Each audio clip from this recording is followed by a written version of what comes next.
গরমকালে আইসক্রিম খাবো না সেটা তো ভাবাই যায় না, তাই না?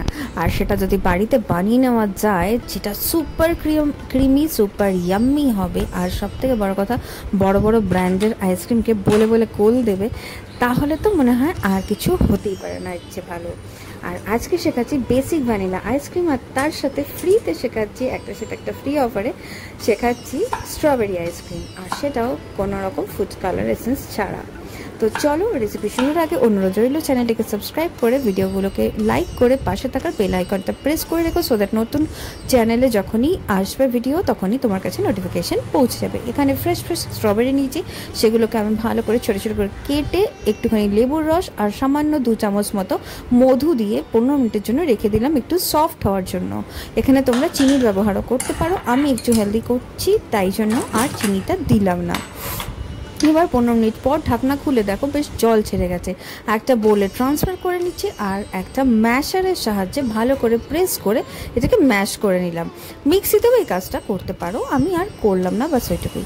এখানে আমি দিলাম 1 কাপ হুইপিং ক্রিম। তোমাদের কাছে যদি না থাকে নন ডেয়ারি হুইপিং ক্রিম, তাহলে তোমরা অবশ্যই এখানে আমুল ফ্রেশ ক্রিম ইউজ করতে পারো বা যে কোনো ব্র্যান্ডের ফ্রেশ ক্রিম ইউজ করতে পারো। এখানে একটা বিটারের সাহায্যে মোটামুটি 3 থেকে 4 মিনিট বিট করলেই দেখো মিডিয়াম স্পিডিয়াম বিট করলাম, তাতে এরকম একটা স্টিফ পিকের আমার দরকার নেই, সফট পিক হয়েছে। সফট পিক মানে ওই যে উঁচু হয়ে উঠেছিল সেটাকে বলে সফট পিক। এবার এর মধ্যে 1/2 কাপ দিয়ে দিলাম কনডেন্সড মিল্ক, আরও একবার ভালো করে হ্যান্ড ব্লেন্ডারের সাহায্যে মিক্স করে নিলেই আমাদের বেসিক ভ্যানিলা আইসক্রিম কিন্তু রেডি। আর এই বেসের সাহায্যে তোমরা কিন্তু 100-র ওপরে আইসক্রিম বানিয়ে নিতে পারো। এখানে তোমরা ওরিও ক্রাশ করে দিতে পারো, ওরিও বিস্কিট, তাহলে ওরিও আইসক্রিম হয়ে যাবে। Chocolate ganache, cocoa powder, chocolate chips add করে ডেথ বাই চকলেট আইসক্রিম বানাতে পারো। যে কোনো ফ্রুট ব্যবহার করে তোমরা এইভাবে কিন্তু আইসক্রিম বানাতে পারো। এখানে আমি স্ট্রবেরি যে পিউরোটা বানিয়ে রেখেছিলাম সেটা আমি ডিরেক্টলি দিয়ে দিলাম। তোমরা কম্পোট বানিয়েও দিতে পারো। কম্পোট মানে কি? কম্পোট হচ্ছে এটাকে জাস্ট জাল দিয়ে নেওয়া আর একটু চিনি বা আর একটু মধুর সাথে। এবার এটাকে ভালো করে আমি স্ট্রবেরি পিউরিটাকে মিশিয়ে দিচ্ছি। আর স্ট্রবেরি চাংস আমি আর একটু তুলে রেখেছিলাম, সেটা পরে মেশাবো। এখানে পিঙ্ক ফুড কালার ইউজ করতে পারো, আমি দিলাম না, বা স্ট্রবেরি এসেন্সও দিতে পারো, কিন্তু দেওয়ার কোনো দরকার নেই, কেন ফ্রেশ স্ট্রবেরির এসেন্স আর কালার কিন্তু ভীষণই সুন্দর হয়। আর একটা কথা বলি, এইভাবে তোমরা যে কোনো ফল দিয়ে এটা করতে পারো।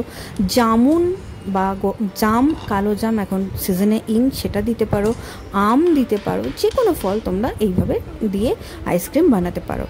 ভালো করে ট্যাপ করে নিলাম যাতে কোনো মাঝে এয়ার বাবল না থাকে। এইবার ওই যে ফ্রেশ স্ট্রবেরি কেটে রেখেছিলাম সেইটাকে ছোট ছোট টুকরো করে সেটা ভালো করে মিশিয়ে দিচ্ছি। এতে মুখে পড়লে ব্যাপারটা খেতে অসম্ভব ভালো লাগে। এইবার আমি এটাকে কভার করে রেখে দিচ্ছি ফ্রিজে। দুটোকেই দেখো ওভারনাইটের জন্য আমি রেখে দিয়েছিলাম। 6-7 ঘন্টা বা 8 ঘন্টা রাখলেই কিন্তু এটা এনাফ। ব্যাস, এইবারে আমাদের super creamy super yummy ice cream একদম রেডি হলো না? একদম সহজ আইসক্রিম। আর দেখো এই রেসিপি ফলো করে কিন্তু তোমরা 100টার ওপরও আইসক্রিম বানাতে পারো। কী কী আইসক্রিম বানালে এইভাবে আমাকে কিন্তু কমেন্ট সেকশনে অবশ্যই জানিও। আর মাত্র 2টো ইনগ্রেডিয়েন্টে দেখো আইসক্রিম তৈরি, কোনো ফ্লেভার কোনো কালার আমি ইউজ করিনি।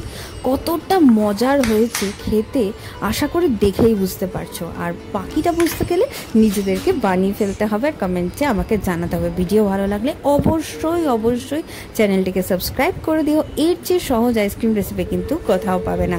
আর হ্যাঁ, ভিডিও লাইক করতে ভুলো না। ভালো থেকো, বাই।